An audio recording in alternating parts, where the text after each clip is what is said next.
And here we go again. Check this out.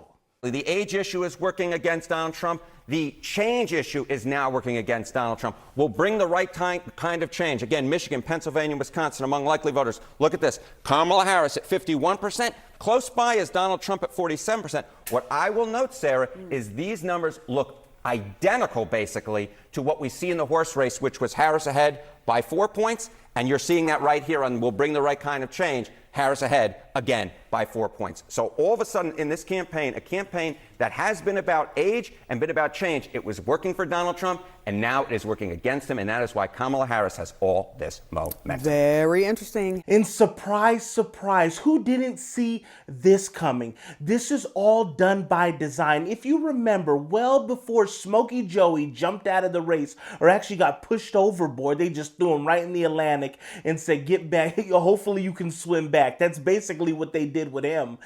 She had no chance whatsoever. There were people well beyond her, from Josh Shapiro. They would even probably pull John Fetterman over, or Fetterwoman over Kamala. But now all of a sudden she's this bright star. And if you look at that poll, somebody who's going to bring the right amount of change. Are you kidding me? She's the one who's been riding shotgun, who's been sitting in the passenger seat this whole entire time. This is the same thing they did in 2020, or even in 2016, when they had the odds of Hillary beating Trump were like 91%, some BS like that. It's to put it in your mind. It's about public perception, and that's what they're doing. In 2020, they did the same thing in Michigan. Oh, Joe Biden's up by 17 points on Trump in Michigan. This is the same thing. They pushed Joe to the side. They elevated this clown because they had to, and we all know why. They had to keep her in there for the black vote. If they got rid of her, the repercussions were going to be too heavy. They couldn't talk Michelle into it. That was one of my picks. I thought they were going to be able to talk Michelle into it. Apparently they couldn't, so they had to ride with Kamala, the great Kamala they were just trying to get rid of a couple months ago, because they know that nobody cares for this individual. But now they want to tell you the right amount of change. She's been sitting there the whole time, and now she's telling you, man, when I get in office, why hasn't she done it now? Stealing no tax on tips. That's fine. You want to steal something. Why haven't you done it already? This is the same thing. But mind you, this is how they do it. Say they were trying to launch her, right? Because that's what they're doing.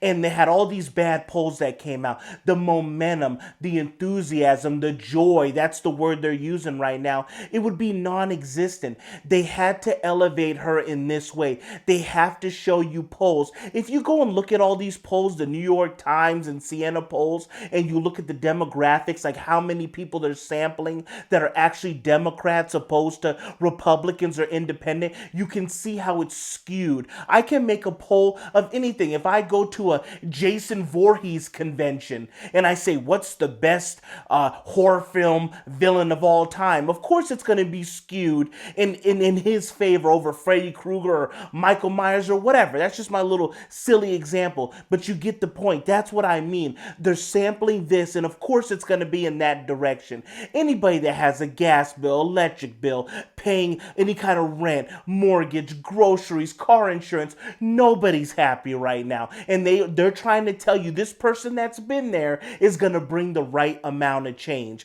This is done on purpose, and it's getting people all on the right, all ginned up and worried Trump isn't campaigning enough. And this is what they have to do. They have to present it on this platter. They have to lay out this dish, and it could be just a pile of complete dog crap, but they have to sell it like it's lobster tail or filet mignon. This is what they're trying to sell to you. Look, the polls have completely flipped. We know she said that she's terrible. She does no interviews. Nobody likes her. She polls worse than Josh Shapiro and all these other no-name candidates, and Bernie Sanders. She polls way worse than everybody months ago, but now the queen has arrived. It's all about skewing public perception, and it's working because people are falling for it. And you can see this giant machine working. They already got busted about changing headlines all throughout Google. When you go to search any kind of topic that was already in her favor, they're skewing it and changing it even more. You saw with the Times, the whole front page cover, all of this stuff all together. Your rap artists, this is to gin up as much excitement in what needs to follow. Say they did all this stuff and they said she was still losing by 6 points, say hypothetically, that it hasn't changed with Joe. No black voters have gone back to her, any of that stuff. Could you imagine? It would be just dead. It would just be DOA, just dead on arrival. They need to skew it in this way. Don't worry about no polls or whatsoever. It's all about turning out to vote, period. Period. I asked this question not too long ago. What if it said Trump's up in the polls by 20 points in all the swing states, Pennsylvania, Georgia? Are you still not going to go out and vote because the polls told you? That's what this is all about. Same thing when I mentioned with the Michigan poll. They said if we say that Joe's up by 17, people are just going to mail it in and say, honey, he's going to lose anyways. You see what the media said? That's what this is all about, skewing and morphing and just changing public perception. And it works on a lot of people. That's why they constantly do it. But hey, maybe I tripped the other night and I hit my head on the edge of the pool, or maybe I'm just not seeing it. But if you go back and look, she was a nobody. No, nobody liked her. Even Joe doesn't like her. And she didn't like Joe. Nobody liked her. But now all of a sudden she's the next Barack Obama and all this garbage. That's all it is garbage. You turn out to vote and you'll see how this whole thing turns out. Let's see how popular she really is.